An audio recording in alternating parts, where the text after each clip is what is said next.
we're back from camp, or we're in the last week of camp. And I just wanted to give people who were at camp, if they didn't know about Design Recharge, I wanted them to know that they can come and they can do this too. Every week we do this at this time, usually, unless there's a special thing. So I'm really excited to have my friend Anat Rodan, and she is one of the speakers at camp this year, and she gave an amazing presentation, an amazing talk. But she's talking about something else here. This is the stuff she does and has lit her up. But I kind of want her to describe where she's come from. And she was a designer and loved design, super passionate about design, many, many years, but then lost that fever, lost that passion. And some of us are right there with you. I know Dylan's here and he's outside of Columbus, or in Columbus, Ohio, and he's been designing for as long as we've been designing. And we aren't the straight out of college kids, right? So we've been around, and so maybe some of us are hitting that wall, or hitting that, like, where the passion maybe you've had to find other things, and this is one of the things I can't wait for you to talk about. So, Anat, can you take us through kind of your beginning of your career, and how you came to America and what you've kind of done? Give us a little bit of your background. Sure. So I used to be a graphic designer for 25 years, 2.5 decades. And I opened my own studio fresh out of school in Israel. And when I moved here to LA, I started working with different agencies, because I wanted to know how it is, because I didn't get to do it in Israel, and I wanted this experience. And it was wonderful.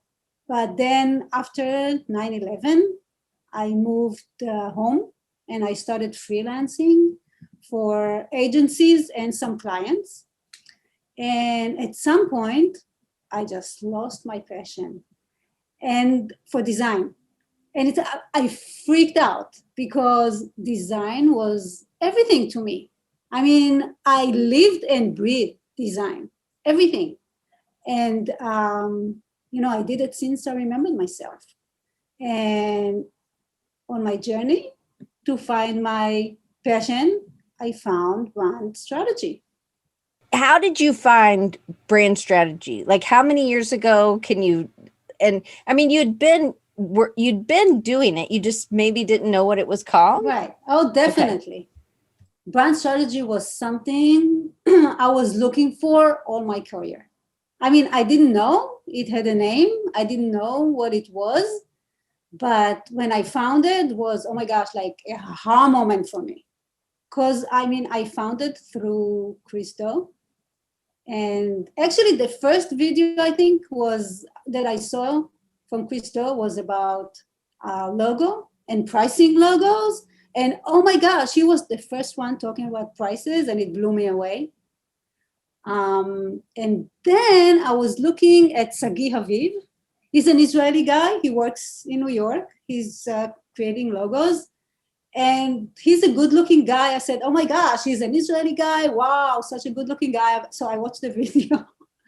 And instead of falling in love with Sagi, I fell in love with Chris. I mean, not literally. I fell in love with what Chris is standing for, how he's sharing his content, and everything he's teaching everybody. So it really registered with me. And I started just looking around at everything he offers, and I found Core. And after I found explain what Core is, because Core is kind of like a brand strategy kind of frameworks. Right, it is a framework, but I feel more toward design rather than digging really deep into the business. That's what I felt. So I was looking to find some more depth. And I wasn't sure I need to reinvent the wheel. So I found Melinda's videos. And then actually we met like when the pandemic started at the Meet at the Future. And I asked her if she has any videos on how she's running strategy. And she said, actually, I'm going to have a course. So I signed up for her bootcamp, and it was mind-blowing. It rocked my world. Like, when was this? When was your world rocked? Because at this point you'd found brand strategy. Had you gotten the itch? Like, you'd gotten the love kind of started coming back? Okay. Actually, yeah, for design, no, I did design, but it wasn't great. So I let it be, and I just did core a little bit. And then when I met Melinda and took the boot camp, oh my gosh, I started doing brand strategy for strategists. And the first time I created the visual design after doing strategy, I was in a complete awe.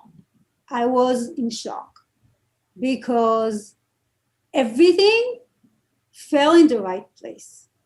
I managed to connect all the dots. Everything was so natural and organic. It blew my mind. So I found my passion again, but it was different. I don't do everything. I chose to do, I have this process. I'll share about it, the process a little bit later, but I do the brandscape, I do the logo, and the style guide. That's what I do for my clients. So after so many years, I decided to concentrate on that rather than doing everything. But it definitely brought my passion back. So I'm happy where I am.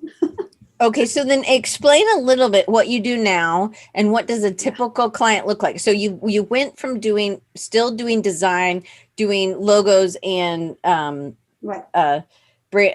standards manuals, or how to use the logo, kind of what the vision was for that. How did it change? Because you're not necessarily doing that now. No, actually what I do now is much broader, because this journey took me, I thought the strategy is a tool to translate design, to get to the design. But it's, I found that it's a transformation tool. I also found coaching through doing strategy. Actually, I'm in the process of learning of how to be a coach. I'm doing it for the past 6 months. It's a year-long course. So today I coach creatives. I help them create the wonderful life they always wanted to have and the brand they always dreamed about. I teach how to translate brand strategy into design.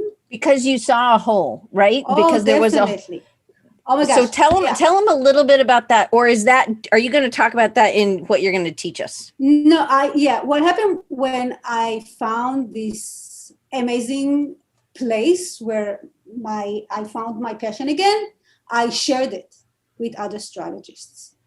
And you know how you do something for such a long time and you think, oh my gosh, it's common, everybody's doing it.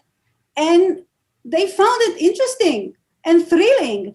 So I said, oh my gosh, maybe there's something there that I can help other people do. And because it wasn't so common, right? Yeah. Yeah, it's a lesson for everybody, definitely. But what happened was I started sharing it, and I was talking about it, and people loved it. And I thought, oh my gosh, now they can take it and use it and apply it to their process. But people wanted to know more and learn more. That's why I came up with this workshop. I did a survey. I asked tons of questions. I'll talk about it a little bit later. But I found out that there are many gaps that I can fill and teach, and I loved it. So I'm helping my people. I'm helping me in the past. Yeah. And it's awesome. It's really, I love it. I love that something that we all can take from this into who we serve is that, one, a lot about it, and some of the things that you're doing, other people maybe don't know. So Paul's a book designer. People who are writing books don't know all the things that Right. Paul's putting in, because Paul spent a lot of time becoming an expert at this. Right. So you have found a hole. You found holes from conversations with your audience, and I think that Exactly. a lot of things, this is just, if you're in a vacuum, you're not going to have these conversations with your clients, and you're not really going to know what's missing or what they already know, because you may want to teach, bananas, and they already know bananas. They need oranges. They don't know anything orange, So I think that it is through these conversations. You did surveys, which I think you're going to talk to us about. And these are things that we can implement. So Yeah, I'm excited. And so definitely. Van says, Anat, courage to put it out there, plant those seeds, and others with whom resonates water. I don't know what that means. Do you know what that means? I'm not sure. I don't see Okay, it. no, Where is that? maybe it's just who needs that kind of fertilizer. Who No, I needs think, your? Van gave me the first opportunity to speak in front of people. You have to understand, I was in my brain for 25 years. That's what I knew. I mean, the first opportunity that I had was given to me by Van, and I will always thank her for that. I mean, I decided I have to jump and do what I love, because there's no other way. Community is so important. I mean, we can't do it without community. Yeah, she says other people help you grow the idea. And I think it's from those conversations. Sorry, I totally butchered it there. Van, sorry about that. Okay, just for y'all to remember, just make sure in the chat, you can always ask questions. I will pop in with your questions. Just make sure it says all panelists and attendees. And just so you know, this shirt, Chris is commenting on the shirt. This is a Wild Routed shirt. They are one of the sponsors for camp, Dee and John Ingalls. And I think Dee made all these, but isn't it awesome? It's an awesome shirt. Beautiful. Anyway, you It can matches your glasses. Oh, it does. Wildrouted.com or Wild Rooted, ROUTED. Anyway, I'll put the link. I wanted to, and they're super soft, just so you know. Anat, are you ready to teach us what you're going to teach us? Yes, I'm ready. Are you guys ready? We're ready. And there's an exercise after. So what do they need for this exercise? Maybe they take notes during or what would they need? I mean, it'll be clear when we're doing the exercise. Right. What would they need to gather? Paper, a pen, and open Pinterest. And I don't know if they will have time other than collect some images, but it's a fun visual exercise. Okay, cool. We're ready. We're going to talk about how to translate brand strategy into visual design. When I discovered brand strategy, I was at a low point in my life, as I said before. Creating beautiful designs while being everything to everybody didn't work for me anymore. So after 25 years as a lead designer, I was losing my passion for design. And it was a hard fact to accept. So on my journey to find it back, I found brand strategy. After making the process my own, I stepped away from the design world. I was helping people get clarity and move forward with their businesses. The first time I created brand identity, after running strategy, I was in awe. I was completely taken by what the strategy did to my design ability. I found my passion again, but it was different, as I mentioned. There was magic. There is this magic that happened between running strategy and creating a brandscape. Everything came together in such an organic and natural way. It blew my clients, other strategists, and myself away. This magic is what I want to share with you today. So think about a time when you ran strategy with a client. If you never ran brand strategy before, please bear with me. I'm going to explain all the strategy exercises. So you had a great connection with your client. You helped her get a lot of clarity on how to go forward. You came up with unique and interesting projects together. You were invested, she was invested. The brand book and the roadmap you created was of high value. You even had a vision of how the brand should look, but you didn't feel confident that you can truly bring it to life. You weren't sure how to create a clear alignment between strategy and design, or how to translate the strategy words and abstract ideas into visuals. Imagine having a step-by-step process to translate brand strategy into visual design that applies to every client and every workshop you run. So this is the client we're going to talk about today. The company's name is Cataplasma, the holistic branding consultancy. And my challenge was helping them figure out their uniqueness and how to stand out in the market, how much they should charge for their services, prioritize their existing and future products, and what marketing strategy to use for each, create a brand identity that reflects who they are and speaks to the mind and heart of their clients. After a strategy, they started communicate who they truly are. They had a tribe already, but they wanted to attract new people. After the rebrand, their website visit doubled. Their Instagram followers grew in 25% and Facebook in 10%. So my mom won't know what KPs are. So could you tell her what? It's Cataplasma. Sorry. Oh, Cataplasma. Okay, I gotcha. I'm sorry. Oh, no, gotcha. Sorry. Thank you for asking. They tripled their prices. They plan to move to the countryside for the past 7 years or so, and they eventually did. And they launched a Facebook group and their first book in a series of 4. And the ripple effect is still in progress.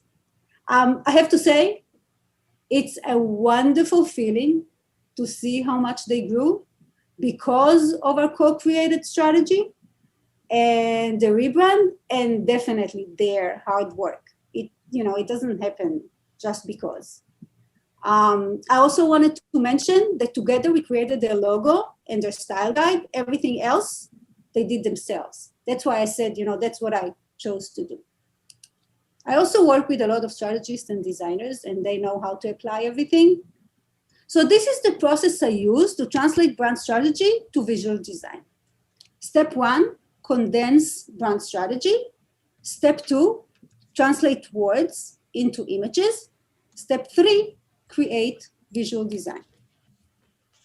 Step 1, condense brand strategy.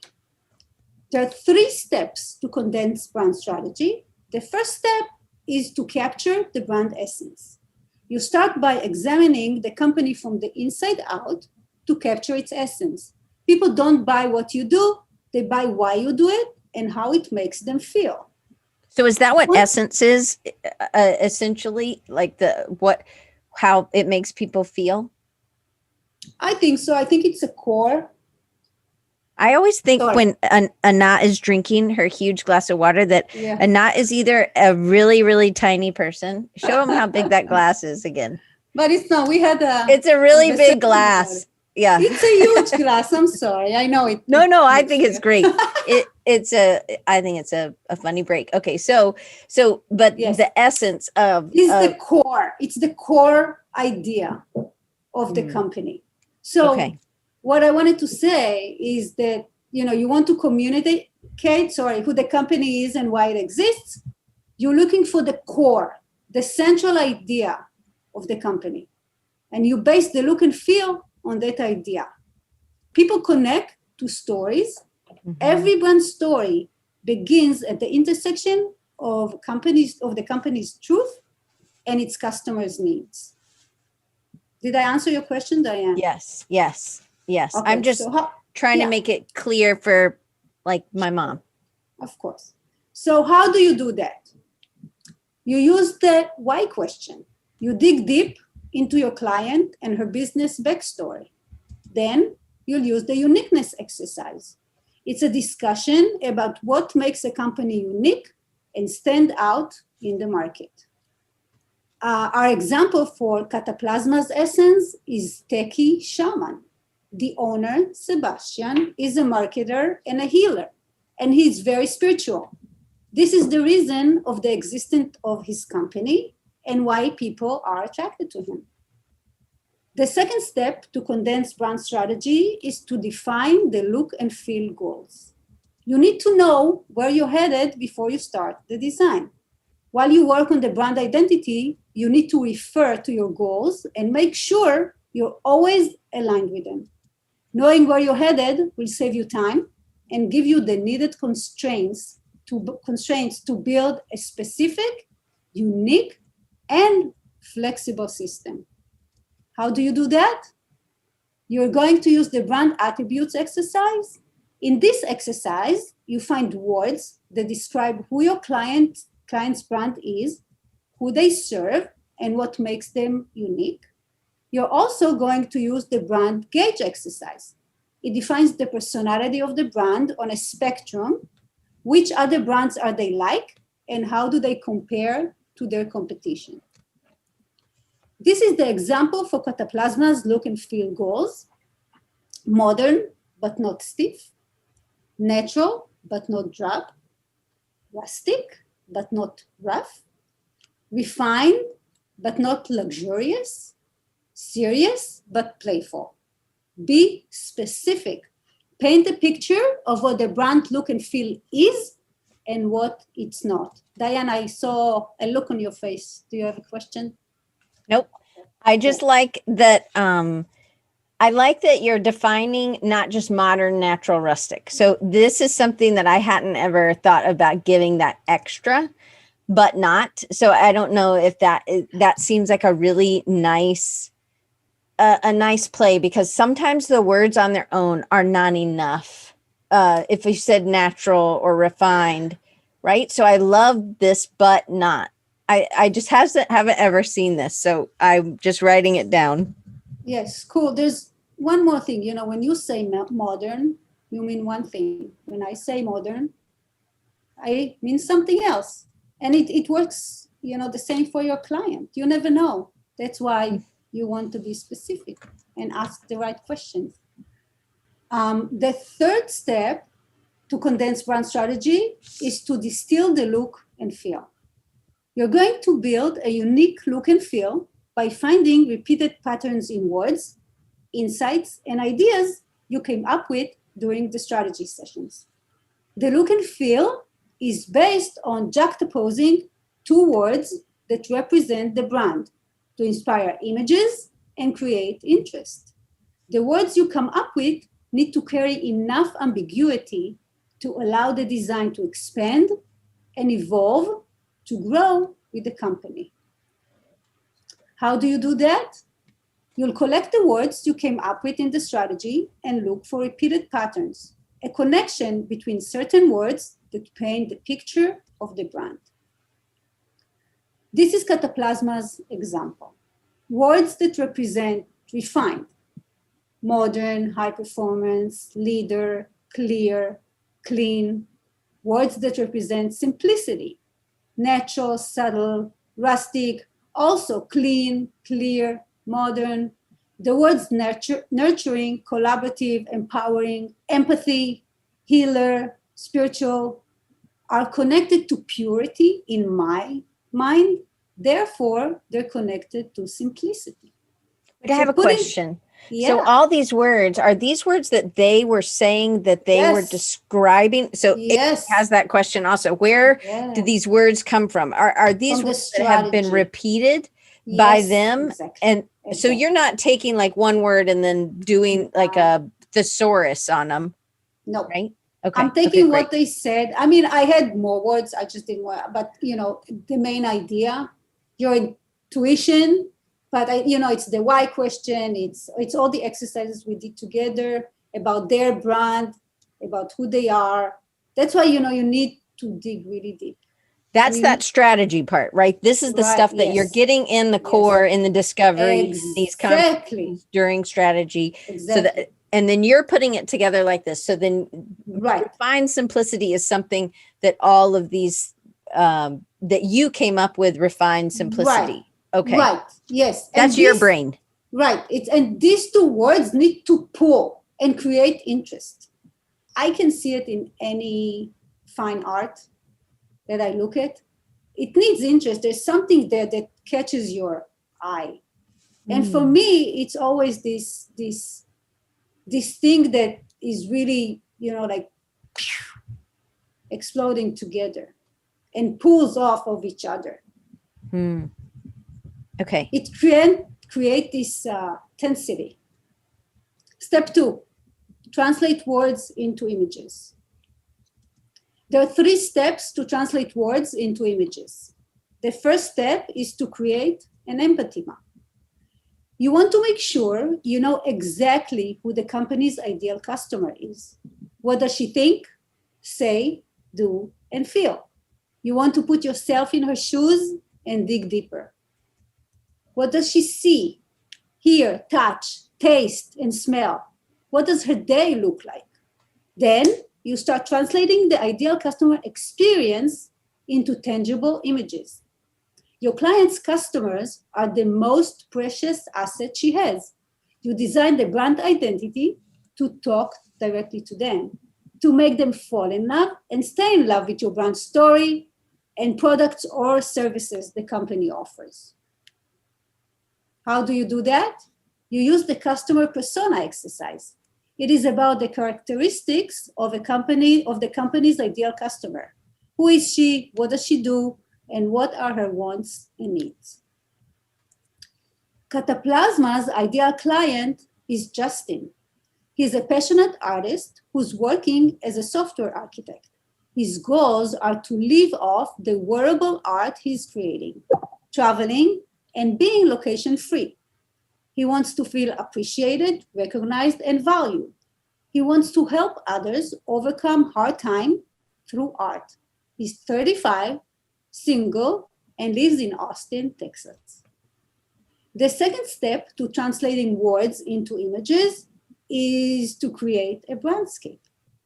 You're building an intense mood board to give your client a quick look at where you're headed with the design.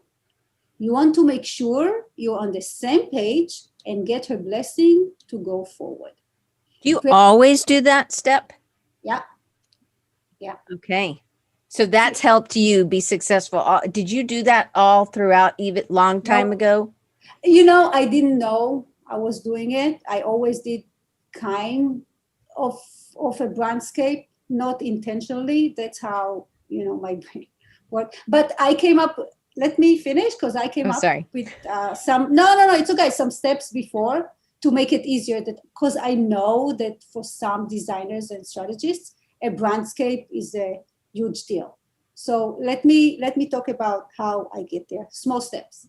So creating a brandscape is a quick way to align with your client before submerging yourself in the actual design. The idea is to save time and money for both of you. How do you do that? First, create visual inspiration boards to show your client the vision for the design. After discussing the visual boards with your clients, curate existing images and tell the story of the brand. Then create the brandscape. So this is what I was talking about. This is the small steps to go to the brandscape. So this is the visual inspiration board for the Cataplasma that came directly from what we discussed in the strategy. So Cataplasma is all about their people, as I said, nature and spirituality. People are attracted to them because of that.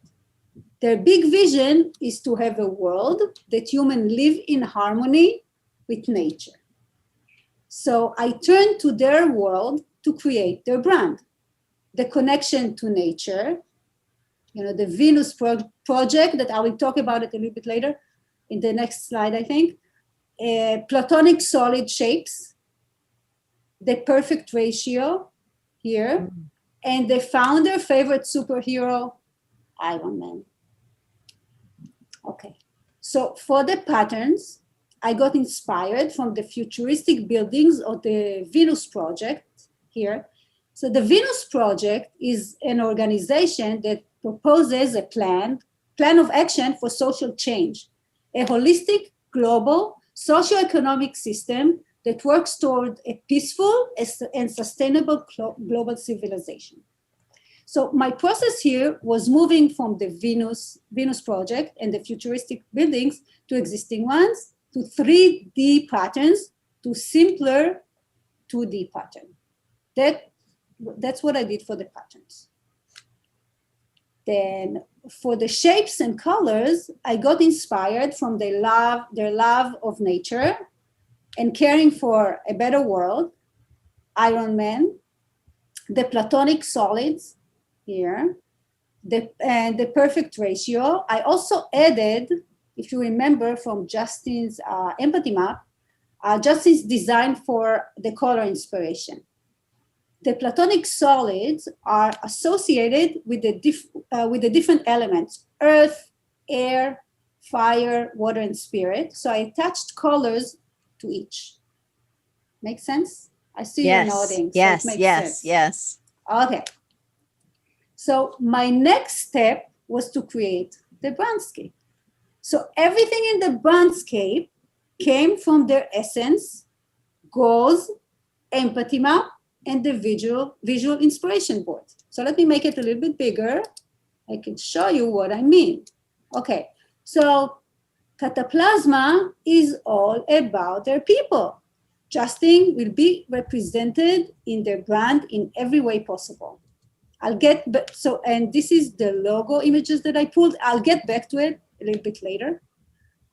For the colors, as I mentioned before, I took the idea from the platonic solids and nature.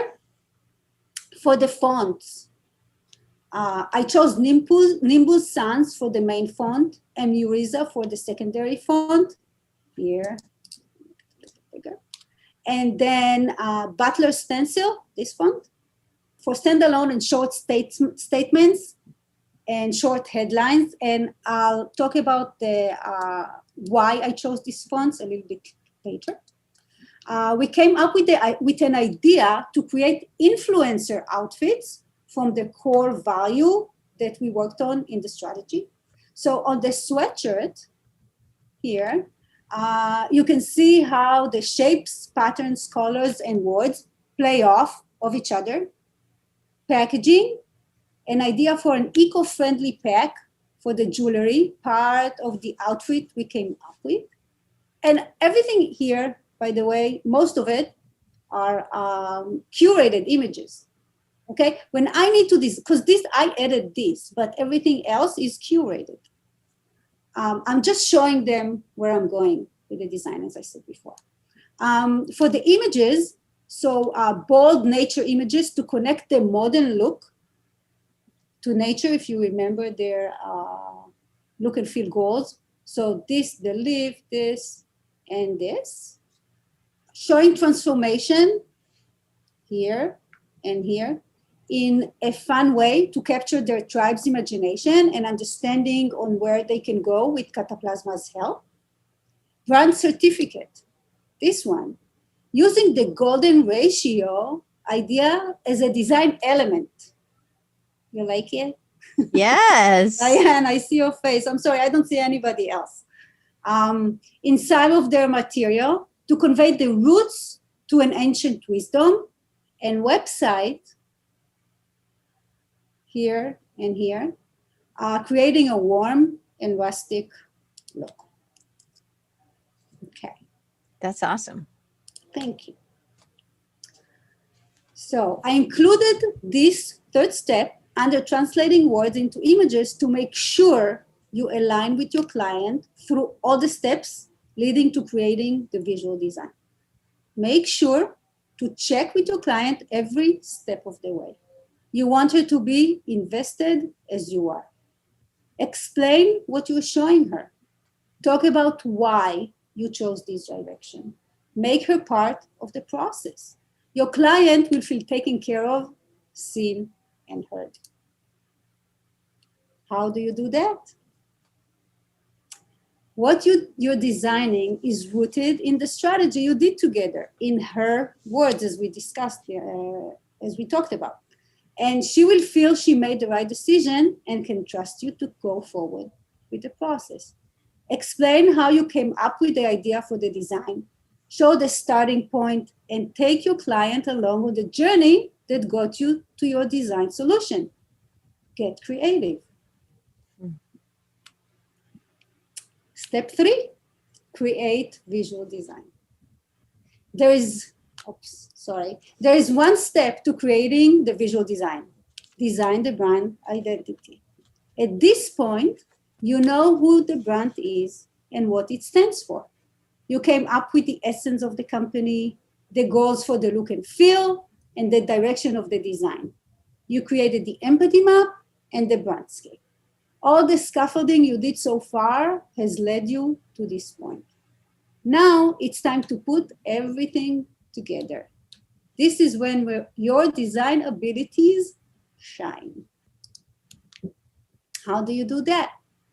After running strategy, digging deep into your client and the company backstory, researching their ideal client and creating your client's brand book and roadmap, you should be completely immersed in the process. You get to know all the details very well. At this stage, I start designing the logo. When I design a logo, I look at the overlap of the company and their customer. Where did it all start? Why did it start? What's their uniqueness? What's their vision? Who's their ideal client? What's the customer starting point? What's their transformation? What does the company want to convey? What does the customer need to see?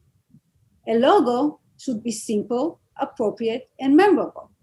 But there is no one solution that fits all. So I would like to invite you on a journey that I took at Cataplasma when I presented the logo. So to create the Cataplasma logo, I referred to their world, the world of sacred geometry. And again, everything that I'm saying here came from our strategy, from what we co-created together. So I created 2 logos for them. This is the first one. In sacred geometry, creation is the beginning of everything. Without creation, nothing can ever happen. In order to be able to create, consciousness is needed. Movement is not possible. The only thing that was possible was to expand in 6 directions. By expanding in all directions, space has been created. By connecting all the ends of the directions, a figure is created, a octahedron.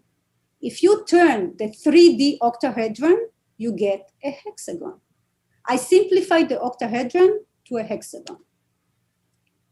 Movement is now possible. By rotating the hexagon around, it draws a circle. In sacred geometry, all the straight lines are male energy. All the curved lines are female energy. First, a masculine form was created. Then a feminine form was created from the masculine form. Sebastian is the founder of Cataplasma. In the strategy, he said that his consciousness is blended with the universe and that he's here on earth to help others. He is the hexagon. Justin, his ideal client, is here to get Cataplasma's help to help others. He is the circle. And this is the logo I came up with. So I have a question. Did you go through that same thing in getting them? That was what you presented? Like that was how you, oh, wow. Okay. Super cool. That is awesome. That's why I said, you need to tell the story of how you start, where you're going. And it really stems from what they said, what we came up in the strategy. This is how I connect what I do to what I find out in the strategy. Here is the logo in a different configuration on black and white background. I wanted to show Cataplasma how the logo looks on different items. I started with small items like the stationery here and the jewelry box. Then I moved to medium items like the sweatshirt, the cup, and the sneakers. And again, I'm mixing curated images and things that I create that I feel that I want them to see. And then to different spaces. Okay. Sebastian said in the strategy that their system adapts to anyone's needs. Again, it's his words. So I came up with different configurations of the logo to represent this idea. So I gave him so many different configurations to show how flexible they are. Do you present the one you really like first, the one you think they should go with, or do you present the other one? What is it? How do you always do it the same way? Usually I give them only two logos. I give two logos. I know some people give more. I used to give, oh my gosh, 7, 5. Amen. I hear you. Yeah, me too, girl. Okay. Yeah. So, but which one is the one you like the most? The first one or the second one? Or does it change? Maybe I should show you both and then we can make a decision. Okay. I want you to tell me though at some point which one you want. Yeah. No, I'm thinking because this is so natural for me. I don't think that so yeah, I mean it's a good question because I used to do it and I used to think about it before, especially when I worked with different agencies. But they had so many. Now it's only 2. Maybe it's like having 2 kids. You love them both the same. Yeah. Let me show you why. Okay. Yeah. Let me take you on this journey too, and we'll see. Okay. This is the second logo. So the circle or sphere, and I'm still in this their world. Okay, same world as before. The circle or sphere is the basis of all geometry and matter. When 2 circles of equal size overlap, I think I'm saying it right, the vesica piscis is created. When the process is repeated, the seed of life, and the flower of life is created. By removing some lines, the fruit of life is created. I wanted to apply the idea of change and growth to the Cataplasma's logo to show Justin's journey. Justin before he met Cataplasma, Justin while working with Cataplasma, and Justin after he learned from Cataplasma, after his transformation. So this is the logo I came up with. So same as with the first logo, here it is on different, in a different configuration on black and white backgrounds. Here it is on small items, on medium items, and in different spaces. And the same idea as before, different configurations of the logo to represent the idea of a flexible system. And the 2 logos next to each other. Now we can talk. Okay, so I have a couple questions from the audience. So Pridge says, why could you or anybody give a rationale for 2 rather than 3? Her boss is always insisting on 3 concepts. Right. And I have another question too, but keep going. Sure. I do too because I know the company so well. And I know Melinda she shows only one. I feel that I want them to have a choice. And I have to say, I did this one first, and then I did the second one, and many times the clients are more attracted to my second logo. Okay, I have a question. So it was Justin before Cataplasma, Justin after, but what was the middle one? Justin during the transformation? Yes. Okay. Yes. Yeah. I love that just of a customer being consumed or being a part of it and like documenting that. And I'd never heard that. So I love that. Writing that one down. Yeah, that's what I meant. I thought everybody's doing You the did. same thing. Yeah. Yeah. All right. Yeah. I love, because the first one is, I mean, they're how you describe them both, but really it's looking at it from kind of another way. Anyway, thought Yeah. that was fascinating. Keep going. To design the collateral, I look at the brandscape and the logo.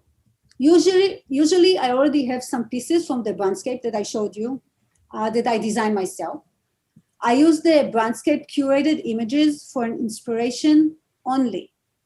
I choose fonts that reflect what the brand wants to convey to their people. Nimbus Sans as the main font is a non-serif, round and warm font.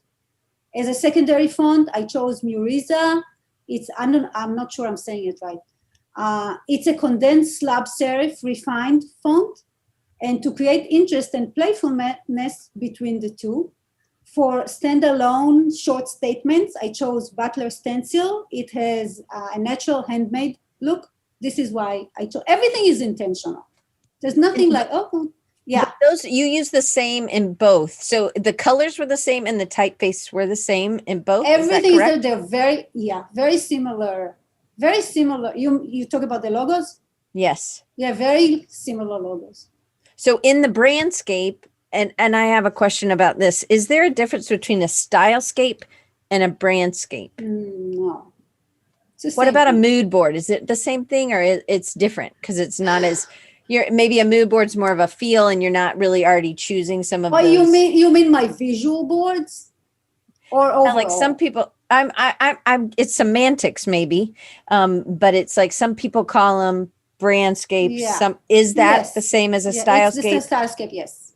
Okay. Yeah. But a mood board is a little bit different because you've put more time into the brandscape because you've already decided on colors and type, right? What do you mean by mood board? I think a mood board is like a precursor. I think that, or maybe that's just, I think of it's more like a vision board, like I'm pulling things together, but I haven't made any decisions. At least that's how I kind of use it. Yeah, so, I think these are more, my visual boards, I call them visual boards. That's for the feel more, and what, to take everything we talked about just to make sure we're aligned and on the same page. Mm-hmm. And for me, the brandscape or the brandscape is more of the tangible translation of the brand, if it makes sense. Mm-hmm. Yeah. So I always check the look and feel goals, essence, and words to make sure I'm aligned with everything. And as I said, every choice is intentional. Here you can see a few pages from Cataplasma Style Guide, applying the logo, patterns, colors, shapes, fonts, and images. I wanted to show you how I applied the look from the curated images, because I know it's some people are struggling with it. Curated images and make it my own. So this is where I told you that I'll talk about the logo a little bit later. So the curated images I pulled for the logo convey simple and refined look to me. And the final logo, because Sebastian wanted me to change this. Even though, I like the other logo better, but that's what he wanted. He felt that it will work better for his clients. And the final logo that I came up for Cataplasma, this is the transformation idea. So here I used the shape of the Cataplasma's logo and their colors to make the process their own and create interest to show transformation. Same thing with the stationery, using their colors, patterns, and shapes. And the sneakers are part of the outfit project they're working on. So even though I included it in the brandscape, we took it a step further, making the pattern bolder and adding the logo. I follow this process every time I design visual identity. It applies to small companies and bigger ones. It all depends on what you come up with during the strategy phase. This is how I give my clients a brand that they relate to. It's unique, aligned with their strategy, and speaks to their customers. I know that if I don't design it for them, someone else will. And I would rather show my vision for the brand, especially after running their brand strategy, and do it myself or work with other designers. So let's have some fun. Okay, so one of the main questions I get from brand strategists and designers is, how do I translate words and abstract ideas from the strategy into images? I came up with a quick exercise that I hope will make the process fun and playful for you. So grab a pen and paper, and think about 3 words that describe you. The words can describe what you're passionate about, what's unique about you, or what you do, and write them down. When you finish this, if you want to send it to me, Diane at rechargingyou.com.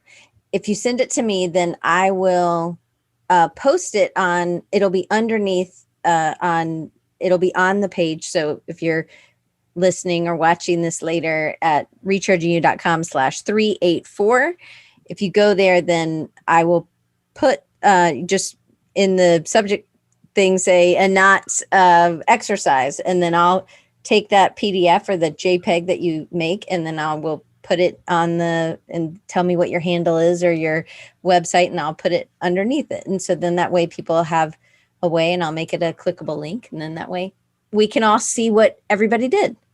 Cool. Can they also write something? I would love to know how it worked for them. Yeah, if you send whatever you send me, just tell me what you want me to put underneath it or with it or whatever. Absolutely. Okay, cool. Okay. So write a sentence for each word describing what it means to you. Okay. Then after you do that, think about each word and sentence you wrote. Close your eyes and imagine the first word. What feeling does it evoke? What memories does it bring to mind? If you had to choose a shape for this word, what would it be? What textures does it have? What color? Does it remind you of a certain smell, a place, a sound, a memory? Say the word out loud. What does it taste like? Write it down. Do the same with the other 2 words. Then open your favorite program in Pinterest. Look for images that reflect what you imagined for each word. Don't overthink it. Just, go with your gut, with your intuition. Collect the images in an empty folder and organize the images in your favorite program to create a collage. And I wanted to know if you have any questions. You came up with all kinds of processes when you were a designer, when you were trying to meet these people's needs. So right. Some of these things are things that you're teaching us now, right? The things that made sense over 20 years of working. Yeah. Are there processes that you might use with some clients that you don't use with all, or is it like you've refined it so much that you do sort of the same thing for everyone? Okay, so my process was so intuitive to me. Today, I co-create with other strategists and designers, and I teach my process to other strategists and designers. So I needed to find a language and create different exercises to explain what comes really intuitively to me. And when you achieve that, you can teach other people. So when I made the decision to teach how to translate strategy to design, it took me a few hours to write down my process. Then I let it be for a while. This is how I work. I come up with an idea, I put it aside, I let it breathe, I let it evolve, and I do other things, and then I come back to it. I also talk about it in my workshop also. The next day I moved it to Miro. I don't know if hopefully people are, it's an online collaborative whiteboarding platform. And I had the skeleton of my workshop done.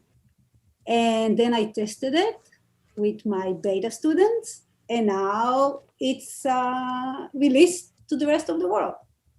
So the workshop, this workshop is personal, it's flexible, and completely tailored to my students' needs, because I learned this skill of creating flexible and adaptable systems from working on brands for so many years. So when, designing a brand, it needs to be applied to many different elements to adapt to different channels and to grow with the company. So I think I adapted it to something else. So, that's it. Is teaching natural to you? I think that you probably were doing it the whole time with a client, right? We do end up teaching. Was it hard to kind of reveal that process? Did you feel as you're teaching other strategists? That wasn't one of the questions, but now I'm popping it. It's a great question, because I didn't, like you said, I didn't know I was doing it. I had to declare that I'm going to teach. I was doing it without knowing that I was doing it. Mm-hmm. So I needed to make a decision in my mind that that's what I'm going to do. And it was a wonderful decision. Okay, so I want you to tell people how someone works with you, because you've talked about a workshop, but it's not like what we normally think of a workshop's 40 people or 100 people in a room. No. How do people work with you? Yeah, the what is that workshop? Is one-on-one. It's completely personal. It's it's completely what you need. We dig in whatever you want to know more. Yes, I have a framework, but it's flexible. I'm a good listener. I listen to your needs, and what I found when I did all the questionnaires and the surveys is that people in different stages in their career, they need different things, and they ask different questions. And this is the main reason that I do this workshop one-on-one, because I want to be there for them. I want to help them with everything I can. So that's why it's this personal workshop. It's only one-on-one. It is, so you can go to my landing page and apply. And after I look at your application, and if I feel that we're a great match, we start working together. This workshop is, you need to be committed. It's, it's hard work. It takes, we meet for twice a week for 2 hours, each time for a month. So we have overall 16 hours of working together.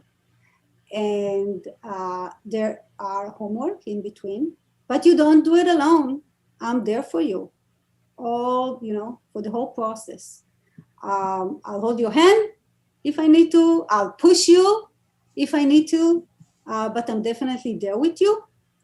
And I really want them to get everything that I learned in 2.5 decades. They learn in a month, because you know how it is. You bring to it who you are, what you learn beyond being a strategist and designer, right? And my intuition also. So why do so many, I'm going to break up the last question. Why does, because it's really long and lots of faces, but why do so many, you saw a hole, why do so many designers have a hard time translating that strategy into design?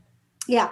So what I found is that one of the reasons is they're not sure what questions to ask the clients to get visual cues, or they're not sure how to translate all the words and abstract ideas into colors, shapes, textures, fonts, etc.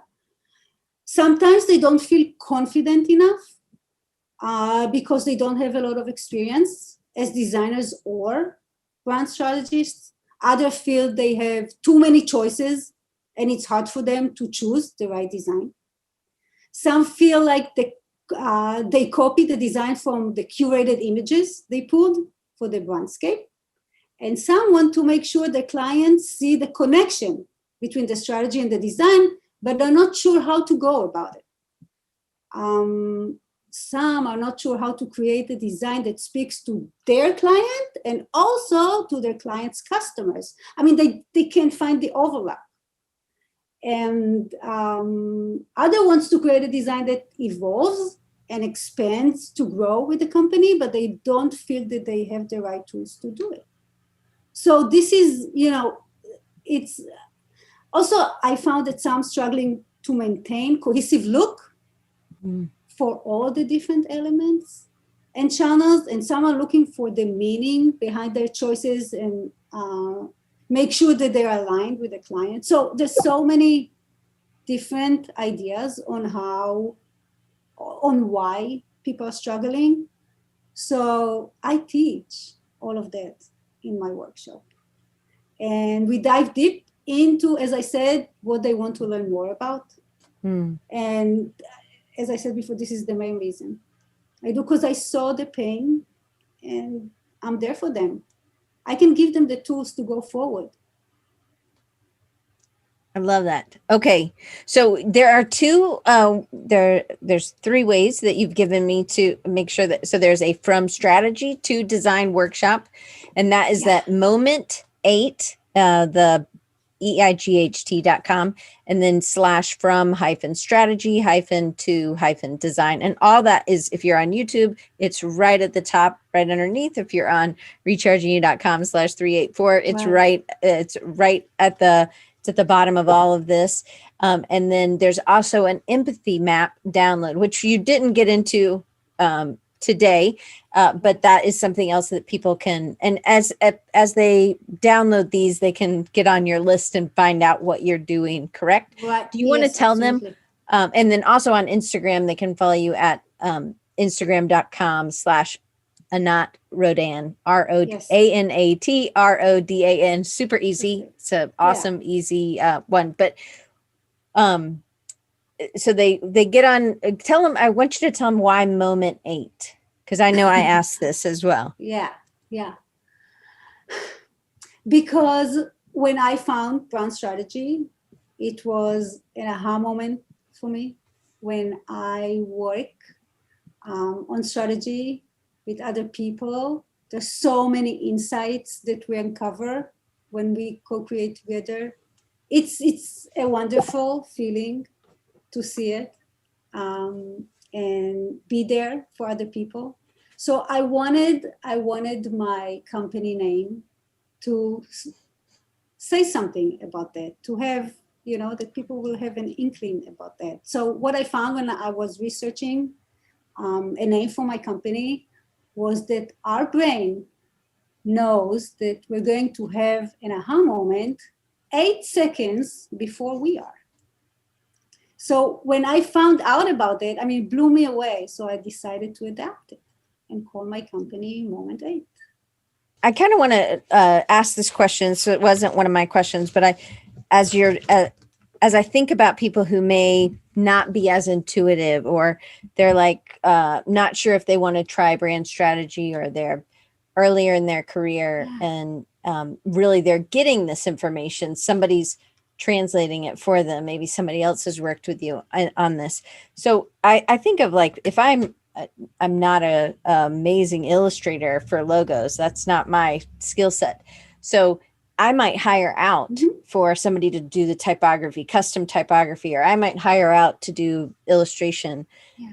Is that something else they could also partner with somebody who is better at brand strategy, or they've done better? Like the other person would do the brand strategy, and then they would do the design. Is that kind of how somebody, if they don't feel confident, they could work with a strategist on that? Of course. A lot of strategists didn't come to it from design. So they do the strategy and designers are doing, I mean, I work with strategists all the time. We come up with new and invented projects all the time. So yeah, by the way, I'm open to collaborations. I'm working on a project with another strategist, creating a design brief for her because she wants to walk away from design. And she has a really unique process of how she runs strategy. So she needed help to create a design brief for the new people, the new designers that she's going to work with. So we're going to come up with a process for her. I mean, with a design brief process for her that will be uniquely hers, how much she wants to be involved, and everything that describes her process to the new people that she's working with. So, I mean, this is exciting to me. I love that. That's how it's that custom. That is that one-off that really helping them with what they need. Absolutely. Because it's not like, that's why I'm here. Right. Yeah. I love that. That's really cool. And that's a really cool, really different, absolutely. I mean, I think you're fantastic. So I'm going to get these last little, we'll do these rapid fire, the last questions. I know we're over. So how do you recharge and what inspires you? I love to go on walks. I love running. I do it every day. I walk or run 5 miles a day. I need this space. I can't work without taking some time for myself to think, to just, be. I love cooking. I have a garden. I love growing herbs and veggies. I have fruit trees. I have berries. I love reading, creating, anything really. I mean, from knitting to silk printing, anything. I love traveling. I love going to museums. I mean, it's a little hard now. I love good restaurants. I really love good food. I'm definitely a foodie. I love beautiful places. I have to say mostly I love being at home. It's the best part for me, going on trips and coming back home. Yeah. I love that. So what, this is something I asked every teacher at camp, but I just want you to repeat it unless it's changed. What is your greater purpose? And how are you living that out today? Yeah. I feel that my calling is helping people get wherever they want to be, creating the life they want to live, creating the brand they want to have, doing what they love to do, and working with the people they love to work with. This is why I'm here. Yeah, and I'm doing that. By coaching and teaching and co-creating with other people.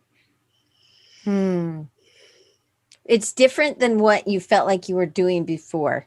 Absolutely. Right? Absolutely. I mean, I see the steps. It started as, what I grew up and then I was there, then design, then brand strategy, then teaching and coaching. So I'm trying. I love it. Okay. So I'm going to add, this is, I guess, narcissistic of me, but what has been your favorite part of camp so far? Oh my gosh. Definitely the community, the people, just being with like-minded people and seeing how we are the same and we're very different. And we're learning from each other, the openness, just being there for each other.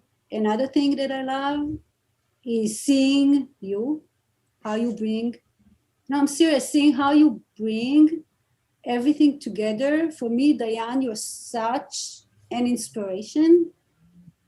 It's magnificent to see it. So thank you. Thank you for making me part of it. I'm really thankful. Well, thank you. All right. I just want to make sure that you guys know how you can get the empathy map and the strategy to design workshop. So moment8.com and then / from strategy -to the word TO -design. And if you come to rechargingyou.com/384, all of them are right there. And if you're watching it on YouTube or you're listening on your Apple, or not just your Apple, whenever you get your podcasts, it's right at the top of right underneath the title. So, Anat, thank you so much. Thank you for doing this. Thank you for the great exercise that we hopefully will continue to do. And then hopefully people will be able to send it to me and I will post them up. So I'm excited to see it. And hopefully I'll see you later today at our camp talk in just a little while. Thank you so much, Diane, and everybody. Oh, it was amazing. Thank you. And just so you know, next week, Rex is here. He is going to, he will be talking to us as well about, oh gosh, now I'm just blanking, but it's about, when you're, you have a high tolerance for risk. That's him. Like, you are, what do we call it? I'm going to have to look back at my notes. Rex, he's like, I'm figuring out what I'm going to talk about, but it's like being, instead of risk averse, it's risk tolerance. That's right. I knew I had it in my head, but I'm super excited. And so he will be here next week. This is how it is every week. So I hope you guys will join us. It's a little bit of camp on the regular. This is how Design Recharge goes. So you're always a part of it. I love to see y'all and have y'all here. It's good to see some names that I know, and I'm glad to have everybody back, and we'll see you next week with Raxa. Thank you so much. Thank you. I had a blast.